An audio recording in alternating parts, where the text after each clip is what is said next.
नमस्कार, मैं अंकुर जावला और आप देख रहे हैं हिंदू मेरी पहचान यूट्यूब चैनल। हमारे साथ है महामंडलेश्वर यति नरसिंहानंद गिरी महाराज जी से डॉक्टर यति निर्भयानंद गिरी जी महाराज।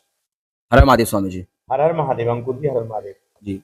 स्वामी जी, अभी राजनीति चल रही है, चुनाव चल रहे हैं। अभी वर्तमान में ही मोदी जी का एक बयान आया है।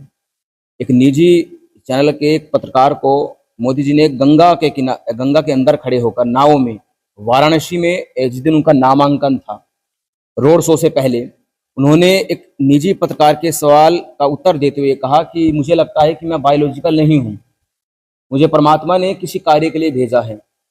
ये उन्होंने इसलिए कहा क्योंकि पत्रकार की ओर से सवाल पूछा गया था कि मोदी जी, आप 20 घंटे आप काम करते हैं, इतनी शक्ति आप अपने अंदर से कैसे लाए थे? तो मोदी जी ने कहा कि मैं बायोलॉजिकल नहीं हूं, मुझे लगता है, और परमात्मा के द्वारा मुझको भेजा गया है।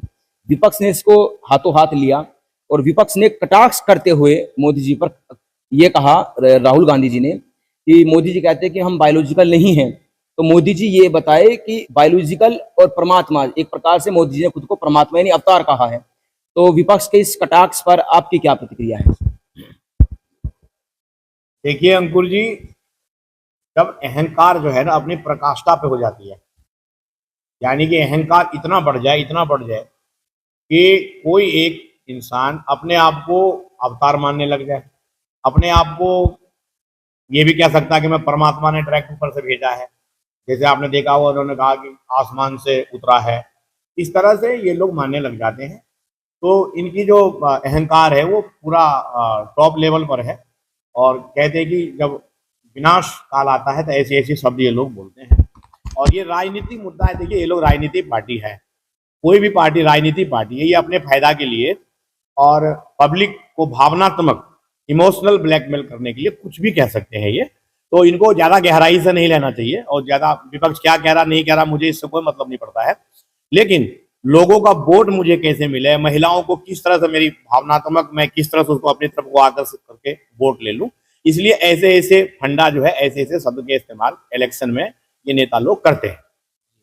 वाराणसी से मैं आपको सूचना होगी या मैं बताना चाहता हूं, वाराणसी से शंकराचार्य स्वामी अभिमुक्तेश्वरानंद सरस्वती जी ने पॉलिसिटी शिव कुमार जी, जो युग तुलसी पार्टी के उम्मीदवार भी हैं, उनके ऊपर फर्जी मुकदमा दर्ज करवाया गया है प्रस्तावक के ओर से।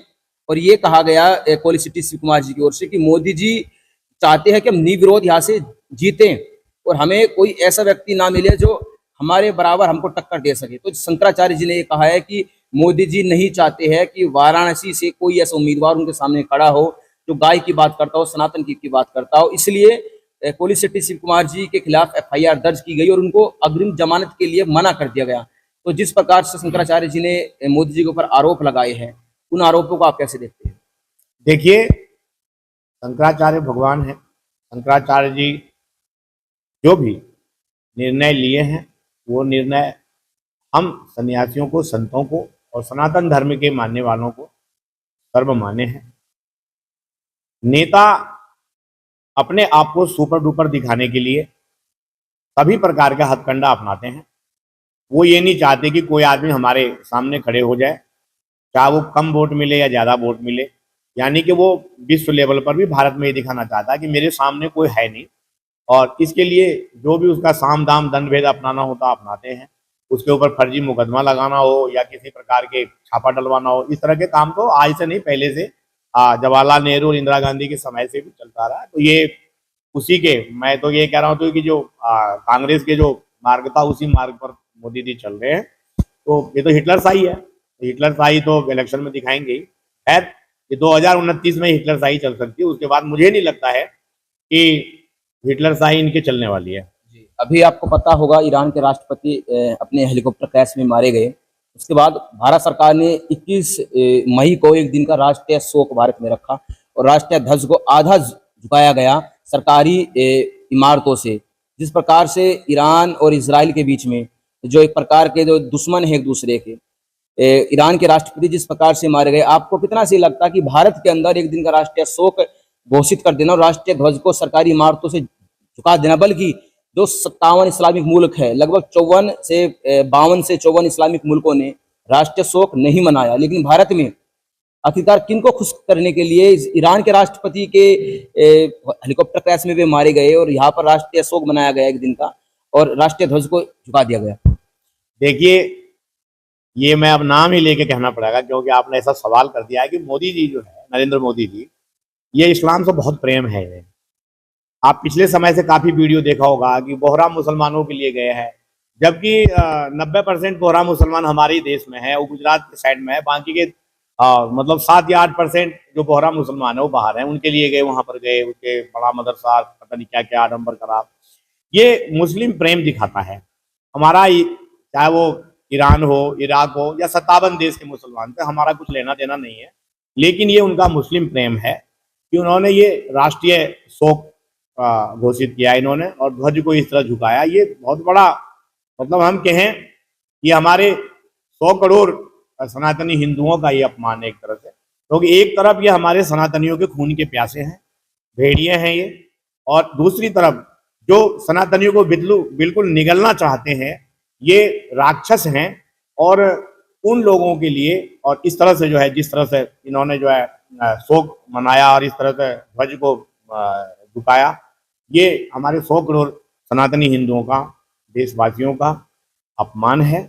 और मैं तो ये कहूँगा मोदी जी से कि मोदी जी, ये इलेक्शन के फंडा करने के लिए और मुस्लिम प्रेम दिखा करके, नकली मुस्लिम प्रेम दिखा करके वोट लेने के लिए इस तरह के जो फंडा इन्होंने अपनाया है, ये हमारे सनातनियों के लिए बहुत ज़्यादा ही अपमानजनक है। और मैं ये मानता हूँ कि राजनीति अपनी जगह है, लेकिन आप 100 करोड़ हमारे सनातनियों के साथ इस तरह के विश्वासघात कह सकते हैं, क्योंकि आप सनातनियों की वोट से, हिंदुओं की वोट से सरकार बनती है आपकी।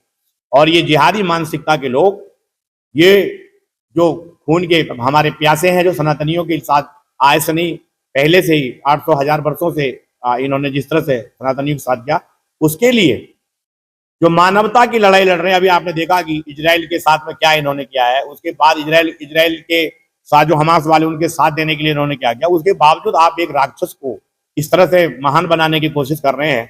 ये तो मुस्लिम प्रेम ही कहा जाएगा, क्योंकि ये इस्लामिक प्रेम है इनका, और ये इस्लामिक प्रेम बहुत ज्यादा दिन नहीं चलता है, क्योंकि ये तो उसको सबको निकल जाएगा, चाहे वो कोई भी हो। जी, अभी एक बयान आया है संबित पात्रा का, उन्होंने अपने एक वार्ता में बैठे हुए निजी चैनल पर उन्होंने कहा कि भगवान जगन्नाथ मोदी जी के भक्त है एक प्रकार से। उसके बाद उन्हें अपनी गलती का एलाइज हुआ कि मुझसे गलती हुई है, लेकिन विपक्ष ने उसको हाथों हाथ लिया और उस पर एक सोशल मीडिया एक प्रकार से उस पर बहस छिड़ी। बाद में संबित पात्रा जी ने कहा कि मुझसे गलती हो गई है, ये मेरी जुबान से निकल गया, लेकिन विपक्ष उसको छोड़ने के लिए तैयार नहीं है। विपक्ष ये कह रहा है कि कभी मोदी जी ये कहते हैं कि मैं आया नहीं, मुझको माँ गंगा ने बुलाया है, जैसे 2014 के इलेक्शनों में हुआ। अभी ये कहते कि मैं बायोलॉजिकल नहीं हूँ, हो सकता है परमात्मा ने मुझे किसी खास कार्य के लिए भेजा हो। विपक्ष यहाँ तक सवाल उठाता है कि जो बीजेपी समर्थक है, उन्होंने मोदी जी का महाराष्ट्र के पुणे में, गुजरात में मंदिर तक बनवा रखा है, उनकी पूजा पाठ करते हैं। विपक्ष ये कहता है कि एक दिन ऐसा समय आएगा कि मोदी जी शायद खुद को ये भी कह दे कि मैं अवतार हूँ, और जो उनके समर्थक है ये कह दे कि ये अवतार है और ये हम मतलब एक पार्टी को समाप्त करने के लिए यहाँ पर उन्हें अवतारित हुए हैं। तो इस प्रकार के जब बयान आते हैं पक्ष विपक्ष की ओर से, और इस प्रकार राजनीति में अवतार धारणा जो सनातन में है, इस प्रकार के बयानों को आप किस प्रकार से आप इसको देखते हैं? देखिए, भगवान जगन्नाथ जी के चरणों में मैं प्रणाम करता हूँ, और इस तरह के अपमान जो भगवान जगन्नाथ जी के बारे में उन्होंने कहा कि जगन्नाथ जी उनके भक्त हैं, फॉलोवर हैं, आप सोच नहीं सकते कितनी बड़ी इन्होंने, ये विडंबना है इनका। ये राजनीति वोट लेने के लिए आप इस तरह की बताइए कि ये जानबूझ, गलती संबित पात्रा ने गलती नहीं किया है, पता क्या करा है, जानबूझ के एक फंडा का कि पब्लिक तक एक बात है, जब आप कोई बात बोलेंगे उसका लोग रिएक्शन भी करेंगे, रिएक्ट, तो ये बातें जल्दी से जल्दी लोगों तक पहुंचेंगी, फिर गलती मान लेना किसी चीज का। यानी कि आप ये मानिए कि कल को ये भी कह सकते कि भगवान जगन्नाथ मेरे घर में ही पैदा हुआ था, मैं उनका बड़ा भाई हूँ, कुछ भी कह सकते हैं। तो ये भगवान जगन्नाथ जी का बहुत बड़ा अपमान, और उनके जितने भक्त हैं उन सबका अपमान है।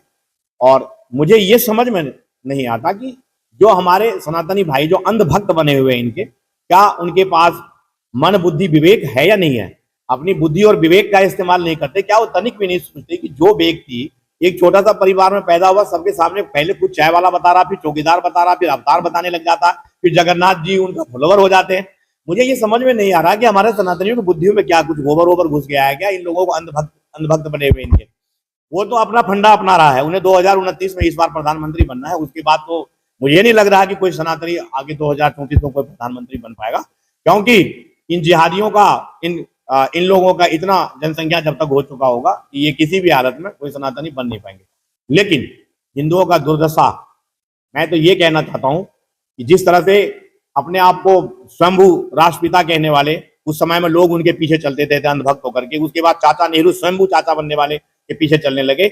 आज लोग जिस तरह से इन मानसिकता के लोग जो अपने आप को कुछ भी कह देते हैं, आप पार है।